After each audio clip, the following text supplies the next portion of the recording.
It happened at exactly 6:42 a.m. on a quiet Monday morning. A deafening pop cracked through the air, followed by a blinding white flash, and then came the scream. "Oh my God! My car! What did you do?" I ran outside barefoot, coffee mug in hand, barely able to believe what I was seeing. Right there in my driveway, a shiny black Tesla was spitting sparks like a 4th of July firework. The smell of burning plastic filled the air, and Karen, yes, that Karen, was jumping back like a cartoon character whose hair just got electrocuted. Her designer robe was stained with ash, her fluffy white slippers soaked from the dew, and her perfectly permed blonde hair was sticking up at odd angles, crackling like it had its own power source. She pointed a trembling finger at me. "You're going to pay for this." But I didn't say a word. I just pointed to the bright orange extension cord snaking from my garage, directly into her car. She didn't ask. She never asks. And this time, she messed with the wrong neighbor. Let me take you back. Back to when I moved into this supposed quiet HOA neighborhood tucked on the edge of Waverly Pines, about 45 minutes outside Denver, Colorado. My name's Jack Walker. 42. Divorced. I'm a freelance electrical engineer who mostly works from my garage and runs DIY electronics workshops online. I bought this ranch-style fixer-upper house with a wide driveway, 2 pine trees, and just enough space to breathe. It was peaceful, until I met her. Karen Bennett. She lived directly across the street. Platinum blonde. Mid-50s. Always wearing something pink and expensive. She looked like the type of woman who never set foot in a Walmart and thought HOA meetings were more important than presidential elections. First week I moved in, she rang my doorbell 4 times. To warn me about keeping my trash cans out longer than the rulebook says. To ask me to trim that wild patch of unregulated grass. To question why I parked my truck a little crooked. And finally to ask if I had a girlfriend. I did not, and her tone made it clear she thought that was a problem. But the real issue started when she noticed I had a charging port installed outside my garage. "Is that what I think it is?" she said one afternoon, eyeing it like a hawk. "Yeah. It's a high-voltage charging socket. I use it for testing power loads." She smiled. "How convenient. I just bought a Tesla." I laughed politely and said, "Well, it's for my personal equipment. Not a public station." She kept smiling, but her eyes turned cold. That was the first red flag. I started noticing strange things. Some mornings I'd find footprints in the gravel near my socket. Other days my electricity bill would spike for no reason, even though I was barely running anything. Then one day I caught it. Red-handed. I came home early from a hardware run, turned into my driveway, and there it was. Karen's black Tesla. Plugged into my house. The orange extension cord ran from my outdoor socket into her car like it belonged there. She wasn't even sneaky about it. Just standing beside it, talking on her Bluetooth headset like this was some Starbucks parking lot. I hit the brakes so hard my truck screeched. Karen turned around and waved at me like we were old pals. "Oh hey Jack. I hope you don't mind. I figured I'd just get a quick charge." "You weren't using it." I blinked. "You're plugged into my socket." She nodded. "Yeah. Just for a little while. HOA says neighbors should support each other." I got out of my truck slowly. "Karen, you didn't ask. And this is not a free charging station." She scoffed. "It's just electricity. I'm sure you'll survive." That was it. That was the moment. Not the scream. Not the sparks. This was the exact moment I decided I was going to teach her a lesson. I didn't want to get petty. I didn't want to stoop to her level. But when someone's stealing electricity from you and acting like you're the problem, you either roll over, or you plug in your brain. So I did what I do best. I built something. Something harmless. But unforgettable. A little project I called the Spark Surprise. Now don't worry, this wasn't dangerous. I'm a licensed engineer after all. But I wired a custom dummy socket adapter. Something that looked real from the outside but was designed to send a low-voltage harmless electrical discharge, and a spark flashed the moment it detected unauthorized access. Think of it like a power prank. Flashbang style. No damage. Just a scare. And yes, it was completely legal. I checked. Then I waited. I left the dummy socket outside, connected to a decoy circuit that couldn't draw actual power but was rigged for the firework moment. The real charging line was disconnected inside. I didn't have to wait long. 2 days later I pretended to go for a jog. Left the house. Watched from the pine trees with my GoPro recording.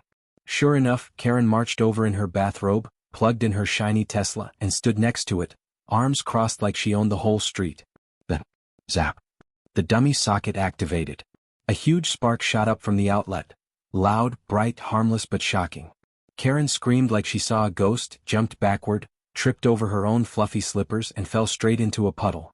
The Tesla beeped furiously, flashing warnings about an interrupted charge.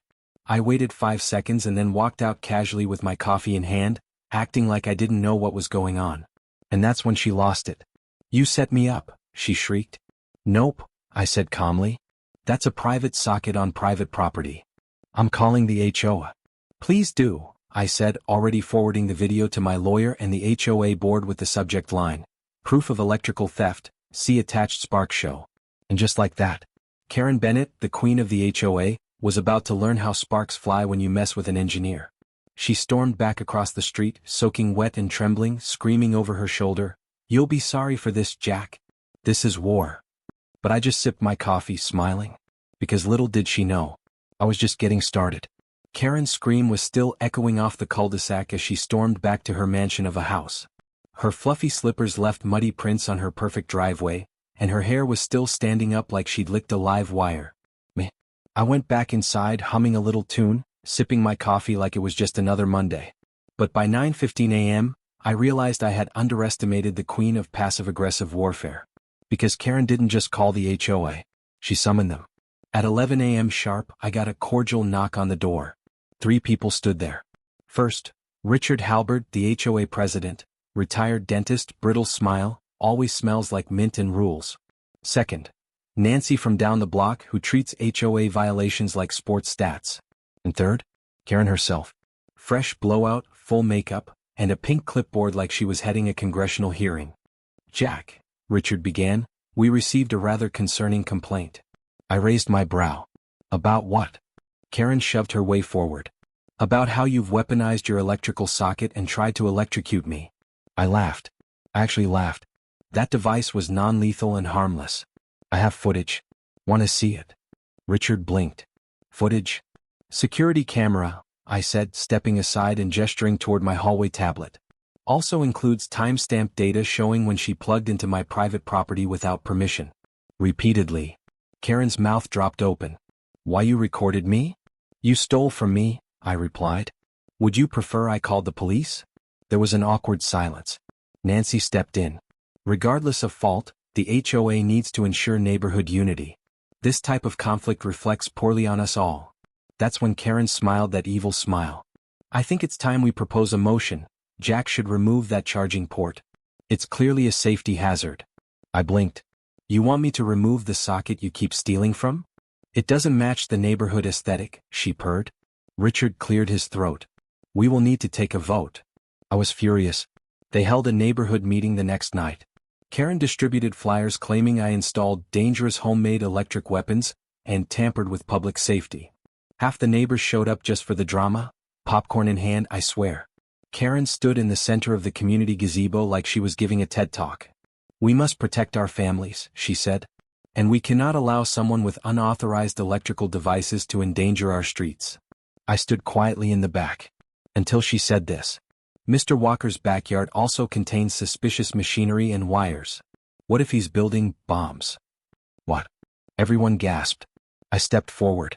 "Are you serious?" Karen narrowed her eyes. "I'm asking questions. Responsible questions." I looked at the crowd. "I run online DIY tech workshops. 4 kids. I even helped fix the elementary school solar panel array. That's what I do. That's what that suspicious equipment is."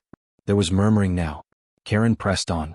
"Regardless, it's distracting, dangerous, and it doesn't fit with the neighborhood vision." That's when Mrs. Langston, bless her, spoke up. "Karen, your nephew once ran over my garden gnome with his electric scooter. I didn't make a federal case of it." Laughter broke out. Karen's nostrils flared. Still, the vote passed. 7-5. The HOA gave me 72 hours to either remove the outdoor socket or apply for formal reapproval with HOA architectural standards. Ridiculous? Yes. But I didn't panic. Because I knew something Karen didn't. That socket was already approved and registered 2 months ago by the HOA's own architectural committee. And I had the email to prove it. That night I didn't sleep. Not out of worry, but out of inspiration. Because if Karen wanted to bring the storm, I was going to bring the lightning. And this time, I wasn't just going to embarrass her. I was going to expose her. I began gathering footage from neighbors. Turns out, I wasn't the only one Karen had borrowed from. Electric plug: she had used Bob's outdoor faucet to wash her car, without asking. Electric plug: she had picked flowers from Margot's garden and used them in her HOA centerpieces. Electric plug: she once ran an extension cord across the sidewalk from her house to charge a hoverboard, and caused poor Jerry to trip during his morning walk. I compiled everything, and I uploaded it to a private YouTube link titled, Karen Bennett, Queen of Community Theft. Then I sent that link, along with a neatly labeled timeline of every offense, to the HOA board. And I waited. The next day I saw something I hadn't expected. Richard, the HOA president, was at Karen's house. He was waving his arms, looking angry. Karen was red-faced and yelling. She noticed me watching from my porch and slammed her door shut. 5 hours later I got an email. Subject: apology and clarification regarding your charging port. Body: Dear Mr. Walker, after reviewing updated evidence, the HOA has concluded that your charging port is fully compliant and poses no threat. Please disregard the previous vote results. No action is required on your part. Sincerely, Waverly Pines HO. Boom. Karen got overruled. But she wasn't finished. Because that night, at exactly 2:13 a.m., my motion light flicked on. And when I checked my camera feed, there she was, Karen, on my driveway. Again. This time she wasn't plugging anything in. She was holding something. A small dark box. She knelt down and slid it next to my socket. I watched from my bedroom window in stunned silence. Karen was crouched next to my garage, placing a black rectangular box right beside my electric socket, the same one she'd illegally used just days ago. The glow from the motion sensor floodlight made her look like a villain from a cheap spy movie. She scanned the area nervously, adjusted the box with both hands, then scurried back across the street to her house like she hadn't just committed a felony. I immediately rewound the security footage, recorded it, and saved a backup to the cloud. Then I texted 2 words to myself: call the cops. But first I had to know, what the heck was in that box? By 6 a.m., I stood 10 feet away from the suspicious object, my phone already dialed to non-emergency police. Was it a prank? A camera? Some weird HOA payback? I wasn't going to touch it, obviously. But I zoomed in using my phone camera and snapped a few photos. It looked like a Wi-Fi jammer, a small electronic box with antennae and blinking green lights. Not a bomb. Not explosive. But still completely illegal to install on someone else's property without consent. When the officer showed up 40 minutes later, I played him the security footage and showed him the box. His expression darkened. Yeah, that's a signal disruptor. Could mess with your garage opener, camera feed, Wi-Fi, basically anything electronic near your home. She installed it, I said. Without permission. On my land. The officer nodded. We'll take it in. She's looking at serious violations here. And with that, he bagged the device and walked across the street. Through my blinds, I watched as Karen answered the door in her usual flashy pink robe, except this time, her confident smirk vanished the second she saw the officer standing there. There was pointing. Yelling. Then more yelling. Karen threw her arms up like a toddler throwing a tantrum in Target. I couldn't hear it, but I could see her face go pale as the officer handed her a summons. She wasn't arrested, yet, but she was warned. If she tampered with my property again, she'd be charged. She was forced to attend an official mediation meeting with the HOA and law enforcement.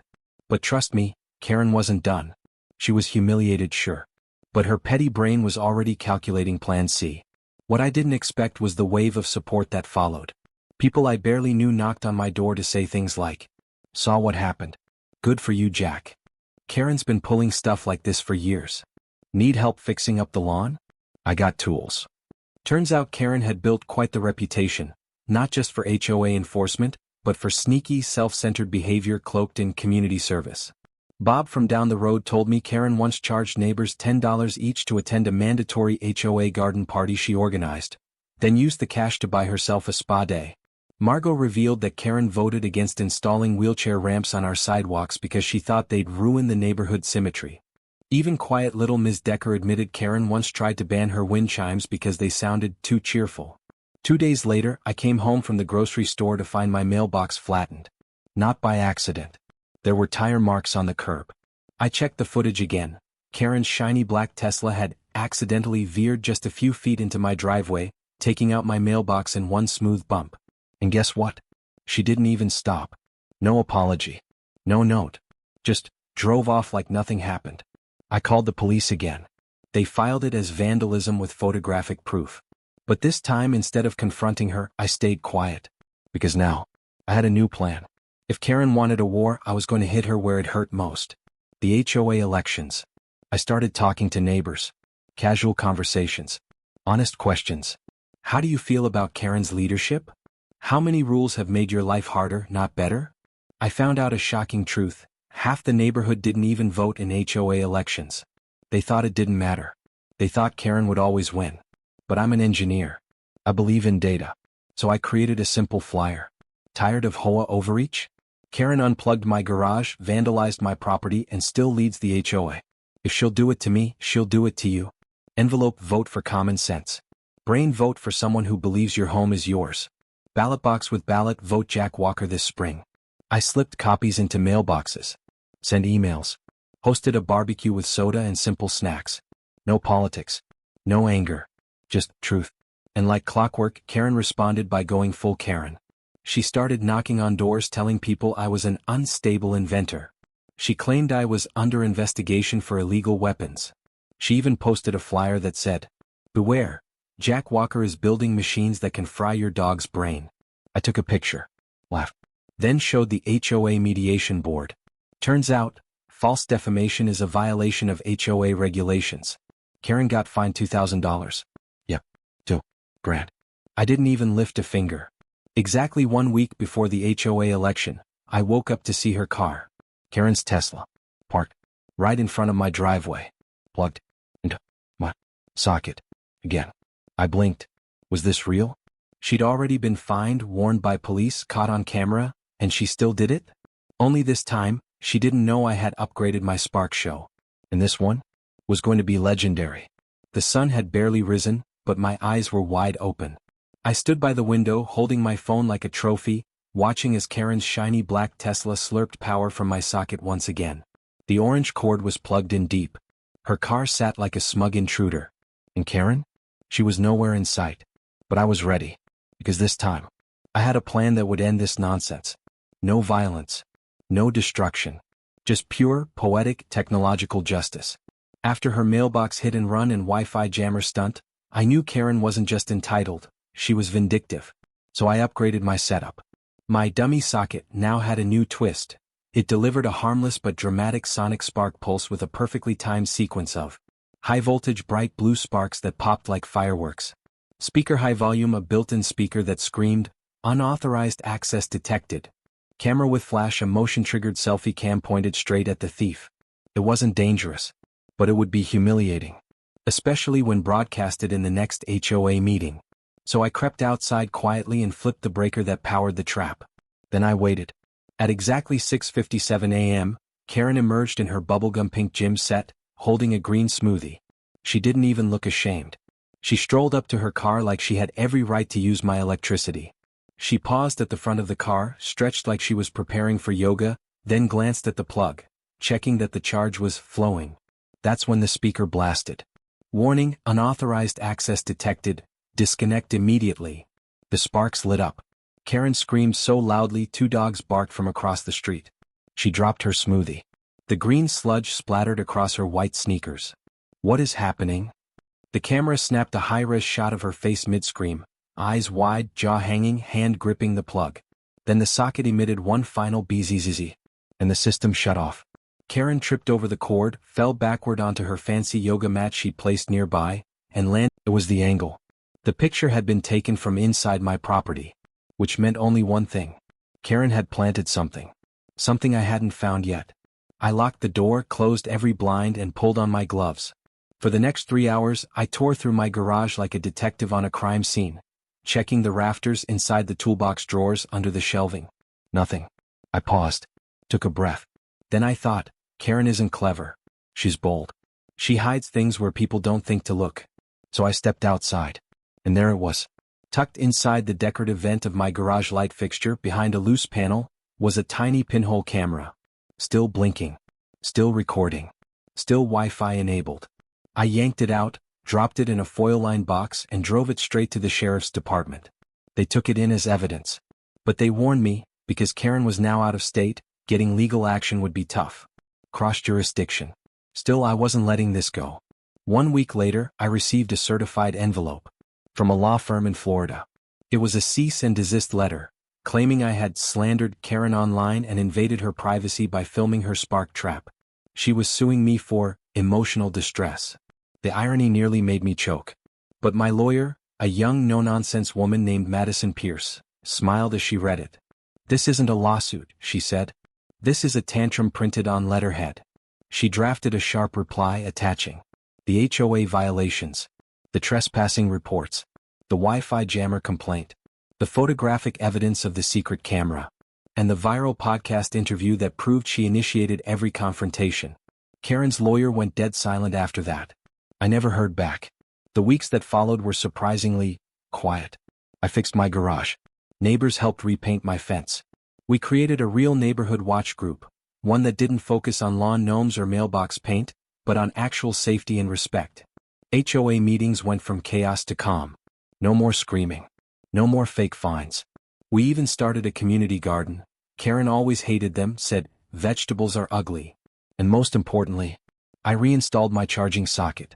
This time with a sturdy steel cover, motion-activated lights, and a bright yellow warning sign that said, "Private socket, do not touch. Violators will be zapped," legally. 3 months later, life felt normal again. Until a package arrived. No return address. Just my name on the label. I opened it cautiously. Inside was a pink scarf and a USB drive. The scarf? Looked like one Karen used to wear. The USB? It contained one video file. I plugged it into my offline laptop. The video opened with static. Then, a blurry recording of my garage at night. Karen's voice whispering, "Let's see if you're still watching, Jack."